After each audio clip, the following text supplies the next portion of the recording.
I'm pretty lucky in the sense that I get to play a lot of cool gear and work with companies that I think are making cool gear. But I have played and owned my fair share of duds over the years, too.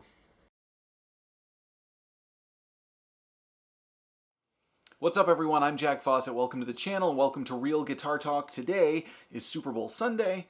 Unless you're watching this video another day, in which case it's not Super Bowl Sunday, but when I'm bringing this video to you, it's Super Bowl Sunday, and so I was thinking a lot about best and worst and who's given the most money to the officials. None of that's really that important. As by the way, I think it's fair to say that the officials sway one way or another. I think rigged is an awfully strong word, but I've seen more than a few games where I think the refs were just kind of like, let's give this team the edge.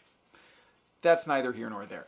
I've been thinking a lot about best and worst, and I obviously get to bring you videos of really cool gear, but I've played a lot of stuff that was disappointing, to say the least. Now, I wanted to distinguish one important thing, and that's this gear on my list as far as worst is stuff that should have been better, right? Like, I've played really, really cheap beginner practice amps that came in, combo sets and things that really wasn't that good, but it accomplished its goal. It allowed someone just picking up the guitar to make some noise with it. So I'm not going to include things like that. I'm talking about stuff that was from sometimes really respectable companies where they really missed the mark. They didn't have the right kind of quality control. Things like that is what I mean by worst. And I also want to apologize in advance to anyone who owns and likes the gear that's on this list. I'm just trying to bring you my honest opinion. Now, with all that in mind, as a sign of good faith, the number 10 thing on my list is my beloved personal Gibson Les Paul Traditional Pro. I think this was a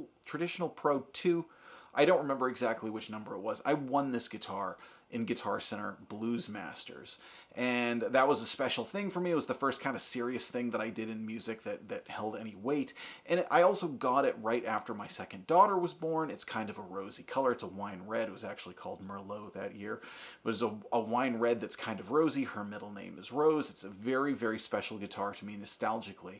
It needed to be completely gutted. This was in Gibson's dark era. I'm not a Gibson hater at all. I actually love Gibson guitars. I'd love to see them do great, but the 2010s were not a good decade for them. And 2013 was pretty rough. I think 2015 was probably rock bottom. But regardless, this guitar should not have come off the assembly line or out of the production facility. I had to change the tuners. I had to change the nut. I had to change the bridge. I changed the pickups. I changed the wiring. I even changed the knobs just because I didn't like the way that they looked.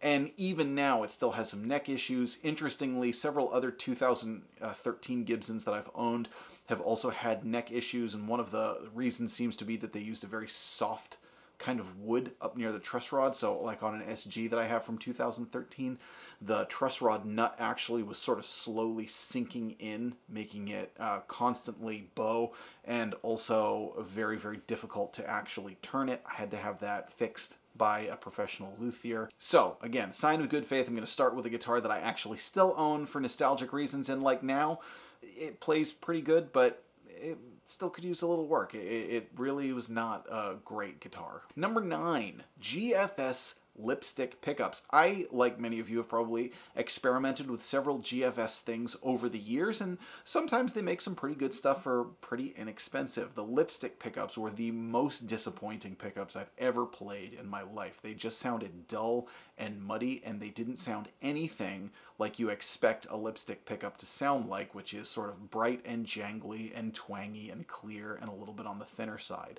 Totally missed the mark. I got rid of them as soon as I possibly could, swapped them out for Seymour Duncan lipstick strap pickups, which I thought sounded an awful lot better.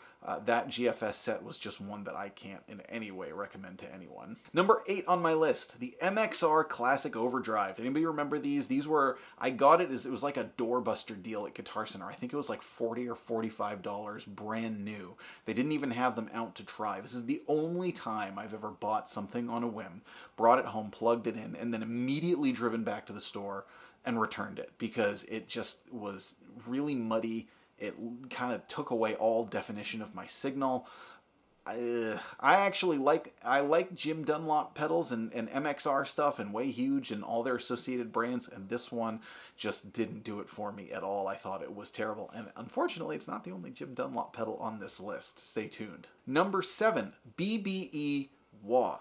It actually sounded really good, but it was so cheaply made that at one point when I stomped on it, there was like as I recall, this was years ago, there was some little like bracket or thing holding something in place that actually broke just at the weight of my foot, kind of trying to click the pedal on. And I brought it to the store to see what was going on.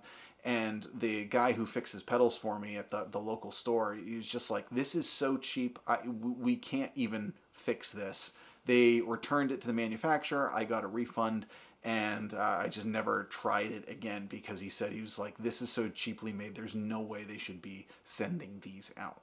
That one was kind of a shame, though, again, because I actually really liked the sound. It had like a little, a little knob that you could adjust the sweep of it. But stuff that's made that cheaply, I just don't want to have around. At number 6, this is kind of like the Gibson. This is an Epiphone ES335 Pro. This was another one like the Gibson where, all in all, they had some cool ideas for it, but it should not have come off of the assembly line. This was, again, also in Epiphone and Gibson's not-so-good era, and it was a hardware issue. The body of the guitar itself wasn't bad, but it had push-pull pots for coil splitting. The push-pull pot didn't even engage all the time. The tuners were awful. The nut was awful. Everything about it was and it was called a Pro, which I have a pet peeve about anyway. I don't like it when guitar manufacturers call something a Pro model, because I'm like, what does that even mean? Regardless of all that, there was nothing pro about this instrument. It didn't sound bad. It sounded kind of a little bit muddy, and then the single coils just made it sound a little bit thin, but the quality control was so poor, I thought, this cannot represent Epiphone. This is just really, really bad. At number 5, company that I did a few reviews with several years ago was Glary. Now, this kind of strafes that thing that I was talking about, where it's it's pretty inexpensive. You shouldn't expect an awful lot from it. And I did a couple of reviews of some of their stuff, and I thought, some of it, there was an acoustic guitar, pretty rough around the edges, but it was only $40 or something. So it was not a bad deal for someone who just wants a, cheap bang around acoustic guitar to kick around the house and things. Another electric guitar they sent me actually had acoustic guitar strings on it. And I was just like, what is happening? Well, they actually sent me a bass to do a review of. I've done bass reviews here and there. I don't do a ton of them, but they sent me a bass, and it was so poor. I actually emailed them back and said, I can't do a review of this. I will not do a video on this instrument. It is so bad. Would you like me to return it? And they actually said, no, don't bother. They didn't even want to provide me with a shipping label to send the bass back. I didn't even parts it out. It just completely got rid of it. It was just totally awful, completely unplayable. I didn't even get to hear how it sounded because it was so poorly put together. So, Glary is one that I have since never done any reviews with since. Again, that acoustic guitar, not bad for $40. The rest of them, I just thought, I can't do this. This is just not something that I want to be associated with. At number 4, the Vox Saturator pedal. I actually won this in a random drawing at some kind of a music store event, and it was funny because I really wanted the delay pedal that they had released in this series. The Vox Saturator, I'm pretty sure it was a Joe Satriani sponsored pedal, and it just sounded like just grain and awfulness, and nothing good about that pedal, and I didn't hang on to it for very, very long. It's pretty disappointing. At number 3, a Schecter Diamond 12-string electric guitar. It was just junk. It was heavy, the frets were bad, the woodwork was bad, the finish was bad, the tuning was bad, the tone was bad. I really wanted an electric 12-string. That was my first foray into them, and actually I think that was my only foray into owning an electric 12-string. I've never owned one since. It was kind of like a modern take on the old Dan Electro, and it just didn't deliver. There was really nothing great about that guitar. At number 2, the Custom Dual Overdrive. This was an MXR Jim Dunlop associated brand, and I really thought it was custom audio. That was it, custom audio dual overdrive. And I thought this was going to be the answer to my I got this pretty early in my guitar playing, and thought, oh, a dual overdrive, you can use an overdrive in one, a boost in one. This is going to solve all my pedal board problems, to have all this in one. And it just had no character at all. It just sounded muddy and thick and lacked definition and just the least inspiring pedal I think I've ever played. I didn't hang on to it for very, very long. And that one has just always stood out as a big bummer. And that company under Jim Dunlop, they didn't even stick around for very long. So I'm assuming I'm not the only one who was disappointed in it. And the number one worst thing that I have ever played, part of this is because the expectation was so high and the theme was so cool, but it just didn't deliver. The Bohemian Guitars Surf Wax Oil Can guitar. I really wanted to like this guitar. I had this in the early days of doing a YouTube review channel, and I loved I used to be a surfer. I haven't surfed in ages, but I loved the theme of it, the surf wax thing. They had some other ones too, and it just like fit the vibe that I wanted to go for. I even used it in a music video, in an old music video of mine.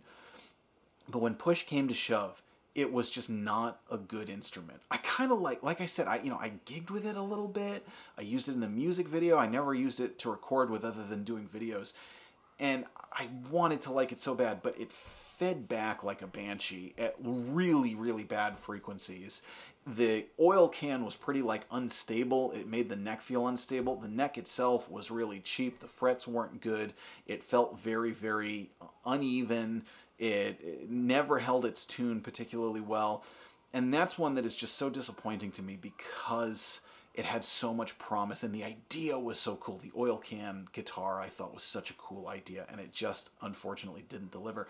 They didn't survive as a company, I believe, beyond the pandemic. I think it would be really cool if someone sort of revived that idea but just made them in a higher quality way. So that's my list of the worst gear that I've ever played. Again, apologies for anyone who owns and likes stuff that's on this list. I just got to share with you my personal opinion. I'm Jack Fossett. Please remember to like, share, and subscribe, and we'll see you next time.